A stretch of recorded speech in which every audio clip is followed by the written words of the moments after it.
Hello. What's up? Hey, how are you? I'm great, man. How are you? I'm pretty good. I want to give you some congratulations. I think you are a very good proponent of what you believe. Okay. I also consider you like a modern day kind of Gene Scott. Who's Gene You Scott? know, you do know Gene Scott. If you're No. familiar Who's with Gene Scott? Werner Herzog's documentaries, he did a documentary on Gene Scott, Okay. the Who's Gene Scott? Angry Man of God, I think something, or I think that was the title. I'm not Oh quite sure. man, you think I'm like some kind of crazy Pentecostal preacher? Good grief, dude. Yeah, well, not in that way. I would say you were in a good. I would try to do it as more of a compliment. I would say you do a good job, but in a kind of way of you're very literate and Oh, is he the one that with smoking cuss like he's got a cigar? oh, I don't know about the cigar. I'm not sure. Well, I'm looking at him. He's sitting here with a cigar. So anyway, Not sure. He does have anyway. Where I'm coming from is, I guess, how do I sum it up? Someone who was, I guess, Christian, brought up somewhat. Grew up Lutheran. Became, Presbyterian. Tried to, as a believer as you could be. But in light of, I mean, so much. Okay, well, let me put it this way: if you could summarize religion, if you could, put it into some, it is a part of what we are as humans, as primates, and what it's come from. It was our first explanation of the world. It's our explanation of, everything. Our first attempt at science. And so you would have to believe that for hundreds of thousands of years that, uh, the world just exists. And then a few thousand years ago, uh, God comes along in this place and says, okay, we've got to do something about this. And here we go. Here's, we're going to get involved. And then, but I can't reconcile the science, the archaeology, uh, the observations we have around us, the science we have with. oh, like would this be like the same science that says that biology is not determined by chromosomes? That science? What science? Biology is not determined by chromosomes. Yeah, your gender. No, not at all. Oh, so that's not This, good science. Is that good? Is that because that's the science today, right? I don't think so. I think there are two sexes, as far as I know. Okay, but what I'm saying is, so what's the true science here? Okay, so I would land on the side of observable science. I mean, science that you can be, actually, you know, tested in reality. Mm-hmm. Not social science. Not any type of. Is a do- I'm is a coming. do- I'm does the coming doctor as a count? conservative. Does I'm. the doctors count? Because I mean, they're the ones saying that they do a lot of observable. I mean, they're the ones that are actually like changing the peepees, right? Well, okay. I mean, no. I am against all that. I mean, let me take it. Okay, let me ask you this. As I respect you as a fellow primate, as a fellow human, but we come from other humans. We are Homo sapiens now, but Okay, we have come from a long line of other. okay. What does that?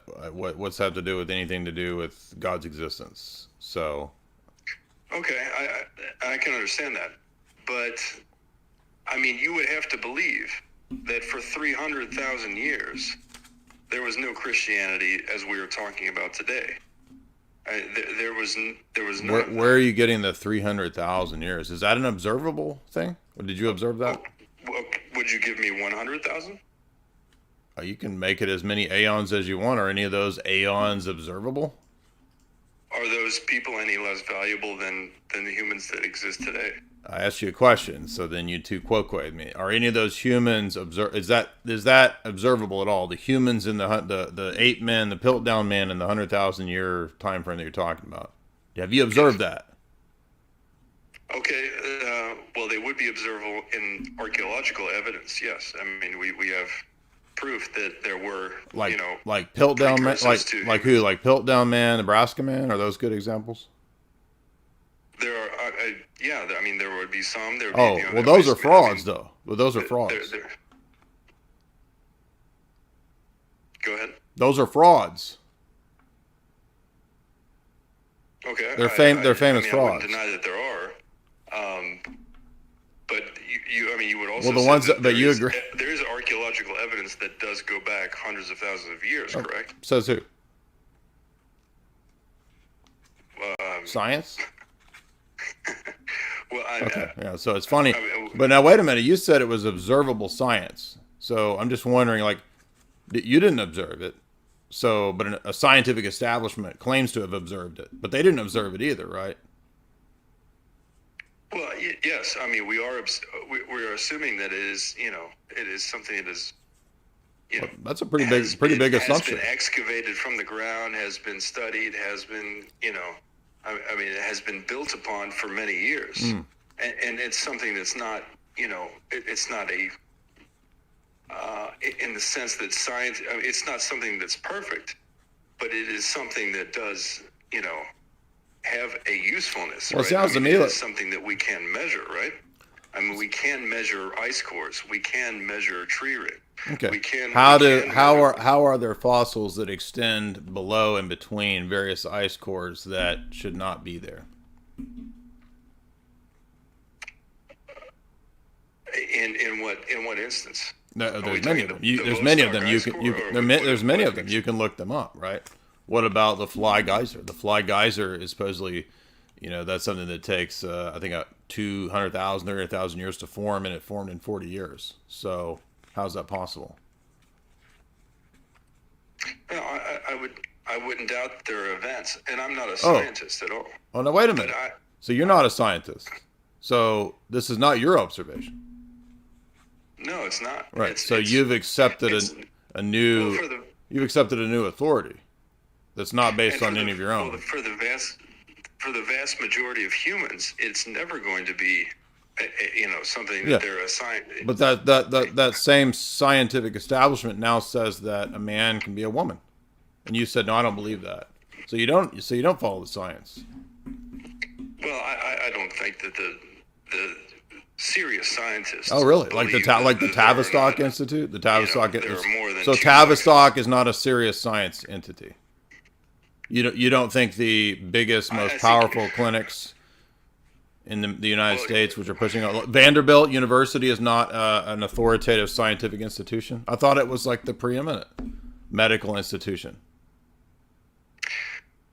I wouldn't give it that. I don't know. Vanderbilt University. Okay. Like that. All right. So Vanderbilt, the premier medical institution in the United States, according to you, now isn't that, because you haven't given it that title. The United States is 200 years old. I mean, these things go back far beyond, even our own country. I gave you an example of a medical institution that is esteemed as one of the top medical institutions in the country, which is a spearhead of the idea that you can become a woman if you're a man. And you're saying, I don't accept that authority. I think that's twisted by social science. I think that's... So they're not really doing this. It's social science, but they're not really doing it. They're not really changing. I think they're trying to do things. I think they're trying to change things. I don't. Yeah. So all you've done is adopt a new authority structure, and when it comes down to it, there's not actually any real basis for you to believe these things. Other than that, a lot of people believe it, and a lot of powerful people believe it. But you yourself have not verified any of these things. But well, yes. I mean, there's only so much that one human can do. I mean. So it operates kind of like on a faith-based thing. It sounds like a faith-based thing for you. I see what you're saying in that sense, but okay, that's true.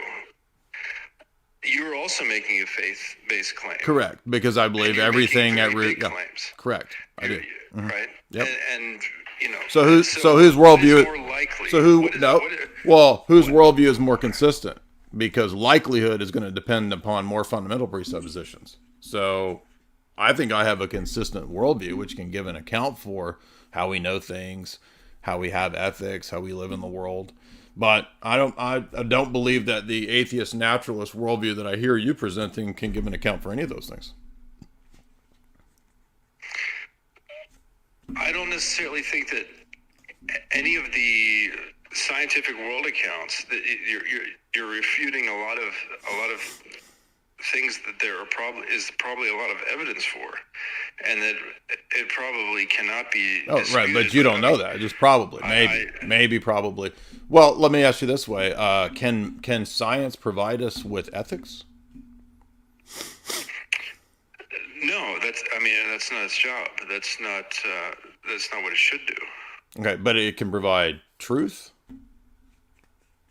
Well, I think it can provide insight into reality. Yes, into what exists. Okay, but it can't do anything with values. Do you think truth pertains to values?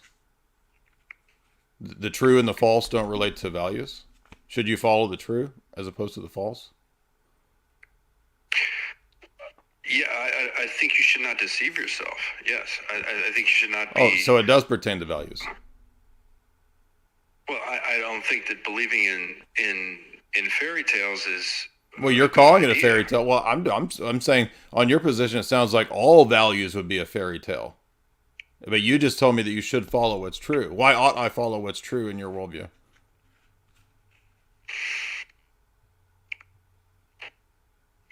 Follow what's true. Well, what do we know that's true? How do we know? Well, you said science can give us. You said science gives us an insight into reality. You said that it pertains to what is true. And I said, does the true relate to value judgments, like the true versus the false? Ought I follow the true versus the false? Well, that's value judgments. But you said science doesn't give value judgments. So I'm trying to figure out, why ought I follow what's true in your view? What's the basis for your ethics? Well, I think ethics are an extension of what we are as humans over many, many years. Okay, but that wasn't an explanation. That's not an explanation for why I ought to. And if you look, if you look at evolution and that's not an explanation for why I ought to do something, right? That's a story about the past. But it gives us an insight into what we are today. Well, there's no. But why is that telling me what I ought to do? Ought. Can you get an ought from an is? You would have to nail that down for me. What do you exactly mean by that? By stating how things are, doesn't tell me how they ought to be. So you can tell me all day long that we're primates and we're apes and we came from, blah, blah, blah. Okay, but how ought we live? What's the basis for the ethics of the value judgments there? Because a minute ago you were saying we should follow what's true. Why should I do anything in your worldview? What's the basis for the shoulds, the ought, the value judgments, the ethics? Would that not come? I don't. One thing is, I have to tell you, I don't discount religion as part of the overall human process of trying to find the truth of reality.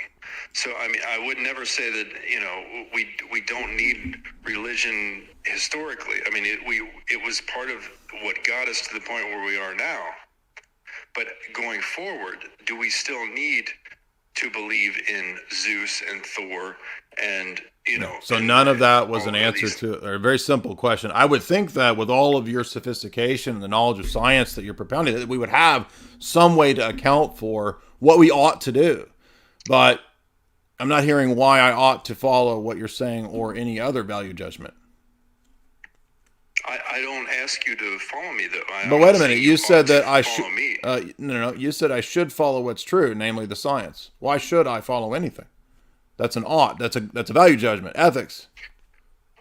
Right. Well, I would not follow another primate, another human who then I shouldn't listen to claims. So I shouldn't listen to your that arguments? are beyond what, what are believable, what are provable, or even Okay, but I'm asking you basic assumptions. I mean, I'm asking you a question based that's on what? I'm asking you a question that's prior to that claim, which is about value judgments themselves. How are they possible in your worldview? It's a very simple question. Howard, Okay. can you rephrase? So ethics, value judgments, it's a specific domain of philosophy, right? When you said that you should follow what's true, namely the science, that is an ethical value judgment claim. But you're going to have to make good on that given your naturalistic worldview. In the history of philosophy, this is called, can I get an ought from an is? And the answer, of course, is that you can't. There's no ought. Science can't give you value judgments. But you told me I should follow what's true versus what's false. So that's an inconsistency in your position. And I'm saying that your position as an atheist naturalist can't even tell me if there are value judgments. It makes them all the time. And yet you're turning around and saying, well, I don't need basis. Value judgments come from, our experience as humans. Okay, that's not, From generation that doesn't to tell me generation what's over right or time. wrong. Their origin doesn't tell me what's right or wrong. What basis should I follow it? Why not? Because it could be false. How would the Because it's a Israelites have fallacy. gotten, Do you know what Sinai? fallacies are? It's called the genetic fallacy. So the origin of something doesn't entail whether it's true or false. That's a genetic fallacy. If we can't cooperate with each other, if we don't understand that murder is not you're not- wrong, that stealing is not For wrong, all of the sophisticated, if we don't understand these things, how can you progress at all as a society? How have we built this I mean, civilization again, we have value now? progressing is a value judgment. So you can't tell me what it means to progress. Well, here we are. We've done it. All right. Good try, but we're going to have to move on.